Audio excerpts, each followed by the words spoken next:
3.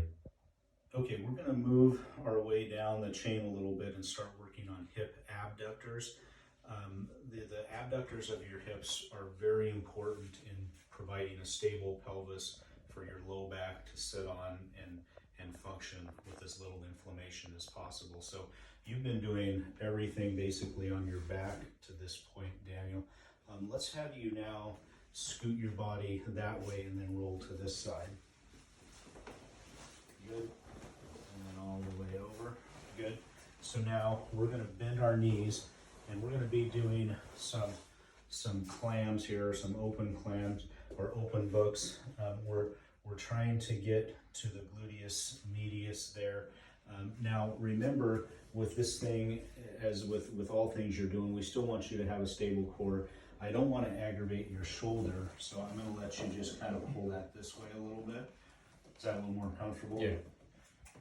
Yeah, don't let your patients suffer. Daniel would have suffered here just to try to be compliant, but that's going to be pretty comfortable. Your core is still kind of stable. You're going to keep your feet together, and then from here you're going to raise the knee up towards the ceiling, and you're trying to get your glute activated. So we're just going to do that about 10 times. If we had the metronome going, we would go ahead and time this with the metronome. Again, not their first attempt, but once they've done it the time or two, then you would progress them to metronome.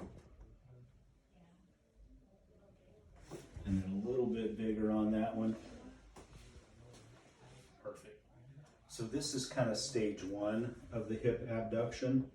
Let's go ahead and blow right through this. Let's pretend like Daniel's really good at that, which he is. So we would go to step 2, meaning when Daniel comes in next time, we don't need to do step 1. You know, we're going to do step 2 because he's stronger than most. And so what we're going to do with this is you're going to straighten this top leg. You can keep the bottom one bent, straighten that one. And let's try to get you square. You're kind of rolled over to your back there. What I'm trying to do here is create a straight line through your torso, Daniel, all the way down this lower extremity, which means even going back further. So the tendency is people cheat with this. Their lower extremity comes way too far forward and we're missing the gluteus medius, right? So if anything, I want you to feel like your thigh and leg are pretty close to this wall over here that you hear me tapping when you actually do the exercise. I prefer to have the foot either square like that or even toes pointed down just a little bit. I don't want the toes pointed up.